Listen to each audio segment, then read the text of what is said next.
citoyenne, solidarité, fièrement saluer l'emblème aimé. Nous préférons ton soleil nous assurer. Quand tes joints pour nous soleil, quand tes juin, jour sacré, sois le témoin, jour sacré de l'immortel, sermenté pour toujours.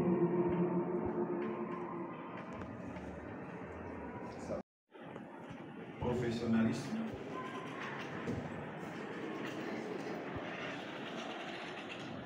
donner vraiment de très bons résultats. La province éducationnelle de Kinshasa-Rukunga a produit l'année passée beaucoup de lauréats, beaucoup de diplômés d'État. Et au nom de la province éducationnelle de Kinshasa-Rukunga, je vous demande de recevoir nos très sincères félicitations en ce mois d'avril où nous allons commémorer ensemble donc la journée de l'enseignement national. Et je vous demande de continuer dans cette même lancée pour que la province éducationnelle de Kinshasa-Rukunga soit la meilleure de toutes les autres provinces de la République démocratique du Congo. Dans un deuxième lieu, il faut qu'il y ait collaboration étroite entre l'école et le bureau gestionnaire. S'il n'y a pas de collaboration, il y aura un problème. Et aussi,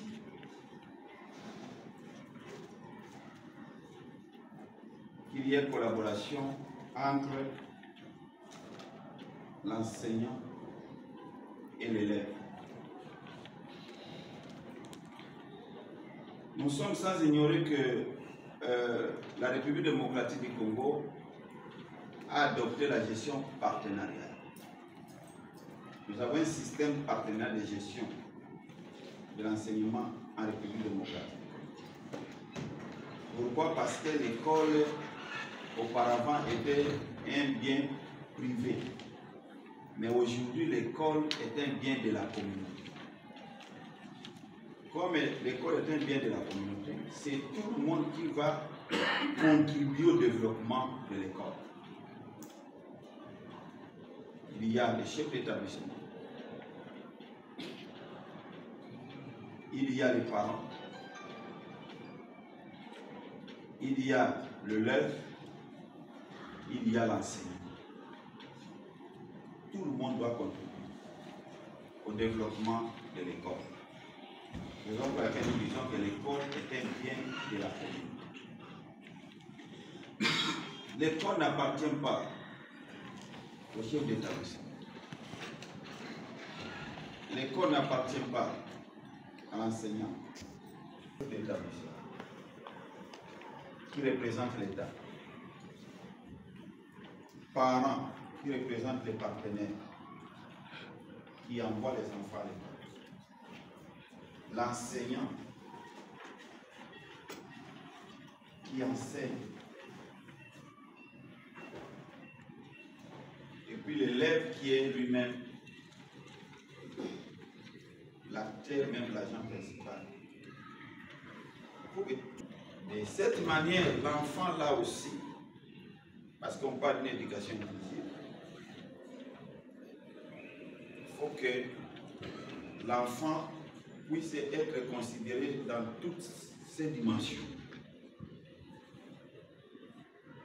Parce qu'il y a beaucoup d'enfants, catégories d'enfants que nous trouvons à l'école. Il y a des enfants, des parents riches.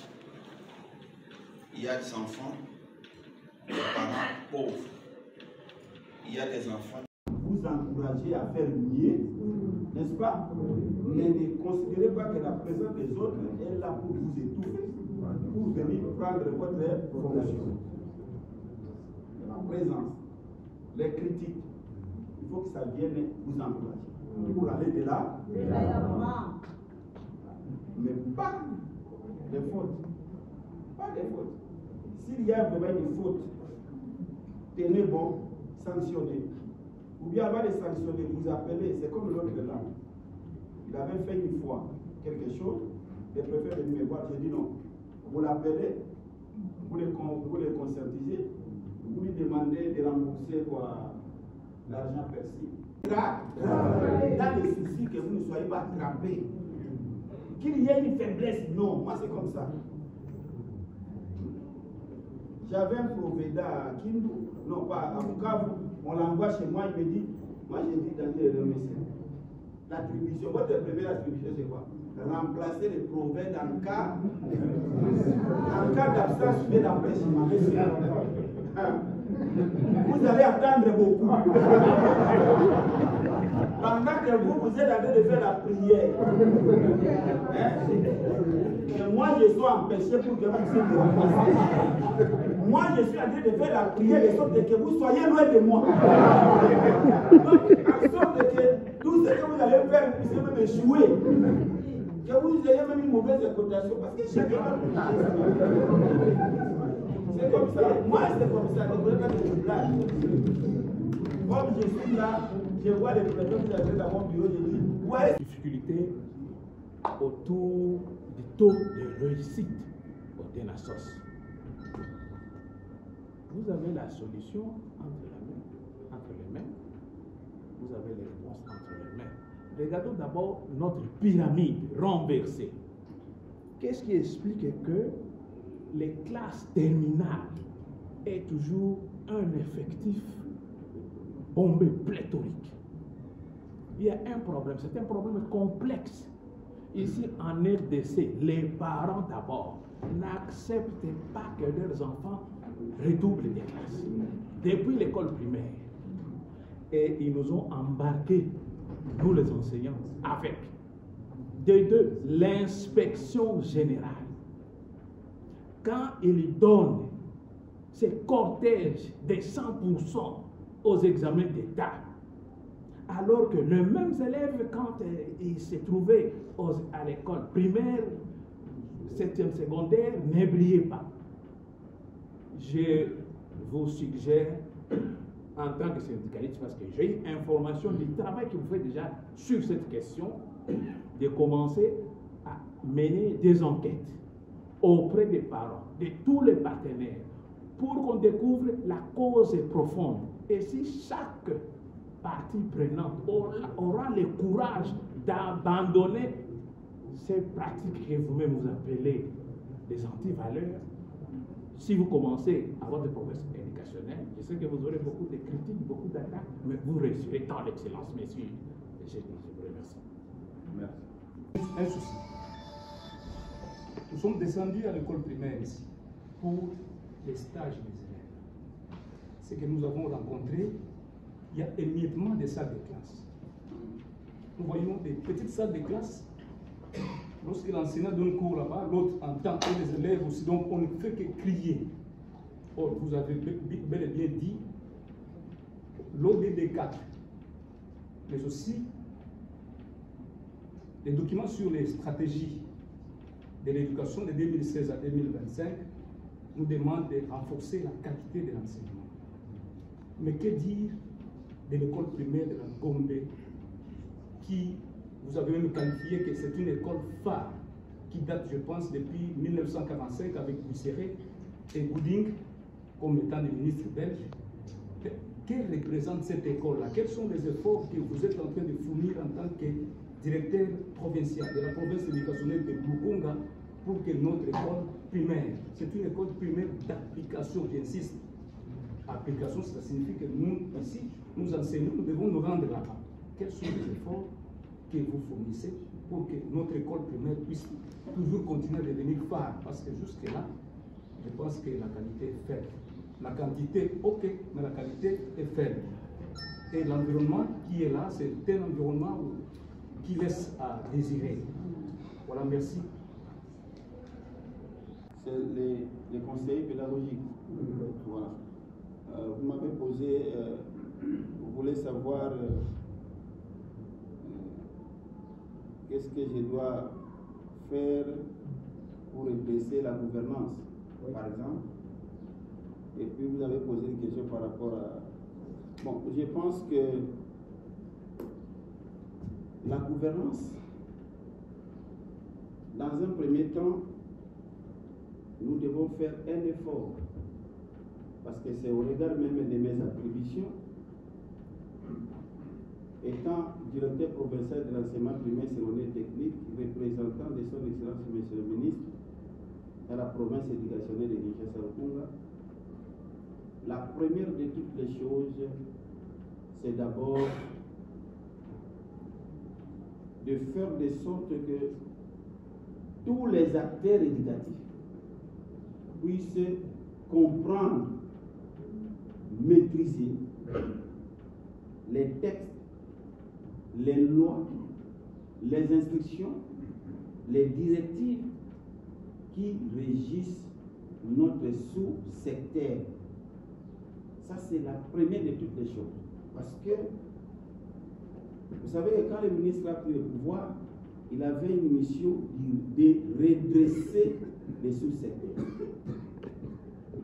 Il faudrait que, dans un premier temps, que chacun de nous puisse faire une rupture avec les anti-valeurs. Ça, c'est la première de toutes les choses. Comme les gens ont pris les instructions, ont pris les lois, ont pris tout ça, ils ont mis ça de côté, mais ils ont maintenant essayé un peu de mettre donc au-dessus les habitudes. Il y a un ça ne va pas. Et mon champ d'application dans un premier temps dans la gouvernance, c'est d'abord de lutter contre les anti-valeurs. Contre les anti-valeurs. Ça, c'est la première de toutes les choses. Les gens doivent comprendre qu'ils doivent fonder leurs actions administratives, leurs actions pédagogiques, leurs modes de gestion financière, dans le respect des textes et des mécanismes mis en place par la République démocratique et du Congo. Ça, c'est la première de toutes les choses. Deuxième élément, les gens doivent comprendre que l'école est un bien de la communauté. Peu de gens comprennent ça. L'école est un bien de la communauté. C'est-à-dire quoi? Nous ne pouvons pas attendre seulement du gouvernement central pour venir réparer les banques.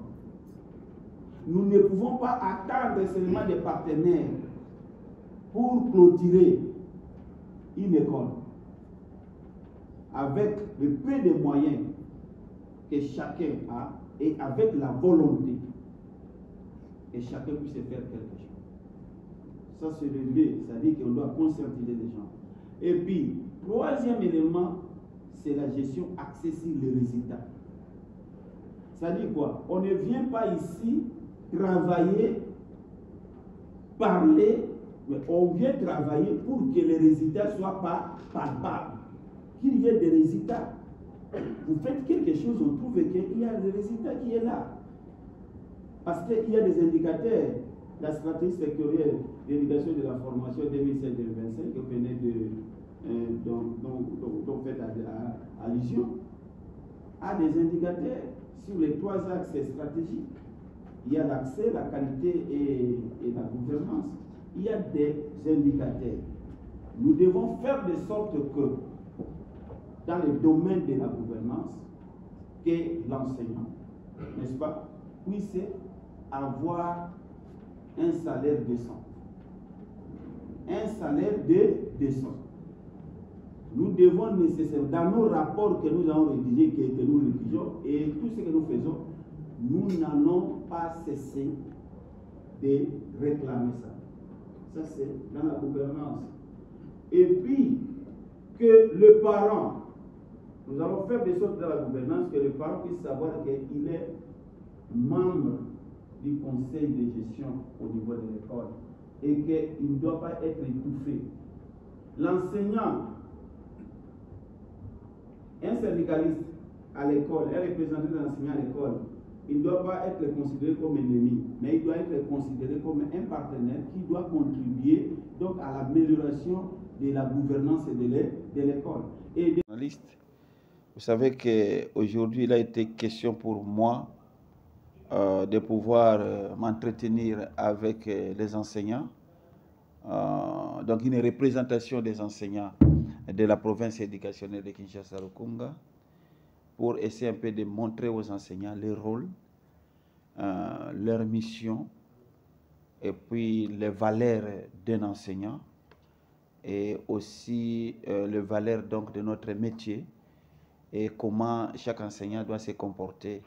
Et surtout, nous avons centré notre communication sur le code de bonne conduite du personnel enseignant, que chaque enseignant doit prendre donc en compte, parce que vous savez que si nous avons opté travailler à l'enseignement, ça montre que nous avons un rôle primordial à jouer, parce qu'il s'agit ici de l'éducation intégrale donc de l'enfant, et on ne peut pas blaguer avec l'éducation intégrale de l'enfant. Pourquoi? Parce que vous savez que ce pays demain serait donc dirigé par les enfants que nous sommes en train de diriger et d'éduquer aujourd'hui, et il faudrait que ces enfants-là puissent bénéficier d'une éducation de qualité accessible à tous. Et aussi longtemps que notre pays, la République démocratique du Congo, a une vision pour développer son système éducatif, laquelle vision vise la construction d'un système éducatif inclusif et de qualité, contribuant efficacement au développement national et à l'éducation nationale, à la promotion de la paix et d'une citoyenneté démocratique active, articulée autour de 3 axes: accès, qualité et gouvernance. Il faudrait que les enseignants puissent comprendre la vision de notre pays, la République démocratique du Congo, la stratégie sectorielle de l'éducation et de la formation. Sinon, s'ils n'arrivent pas à comprendre, donc c'est comme si nous n'existons pas. Et c'est un outil très important que le ministère a mis à notre disposition. Il faudrait que nous puissions échanger avec les enseignants pour qu'ils sachent aujourd'hui qu'ils ont un rôle à jouer par rapport donc à la mise en œuvre de la stratégie sectorielle de l'éducation et de la formation, et surtout la mise en œuvre de différentes réformes entreprises par notre ministère. Voilà.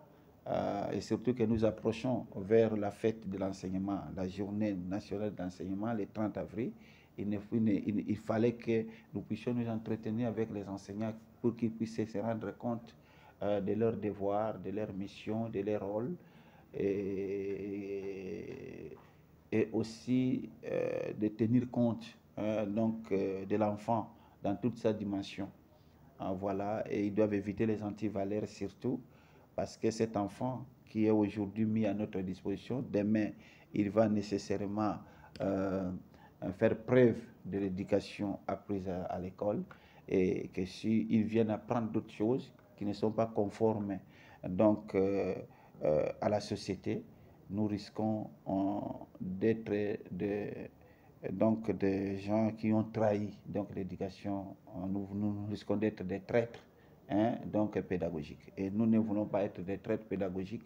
Nous devons nécessairement, nous avons dit que nous sommes des éducateurs, nous sommes des psychopédagogues. Nous devons faire de quelque chose que la qualité de l'enseignement dans notre pays soit améliorée, et surtout dans la province éducationnelle de Kinshasa-Rukunga que nous dirigeons. C'était plutôt une sensibilisation du directeur provincial de Lukunga aux enseignants. Il s'est adressé aux enseignants, il avait demandé qu'il puisse échanger avec les enseignants.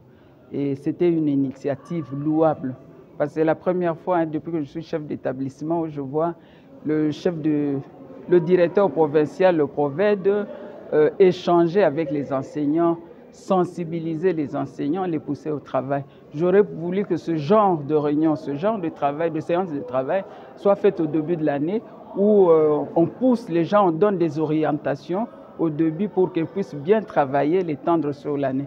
Néanmoins, rien n'est perdu. Nous prenons tout ce qu'il nous a dit, tout ce qu'il a sensibilisé, sur le point sur lequel il a martelé, Nous allons mettre ça en application, ça va profiter l'année prochaine et cette année pour terminer en beauté. Il a parlé de la lutte contre les antivaleurs, il a parlé de l'éthique professionnelle et les enseignants. Une journée instructive pour nous enseignantes, une journée première. Moi, je peux l'appeler en quelque sorte l'atelier, puisque il nous a parlé de la relation entre nos chefs et nous-mêmes. Il nous a tiré l'oreille à propos du programme scolaire, de la matière que nous devons donner aux enfants tout au long de l'année scolaire.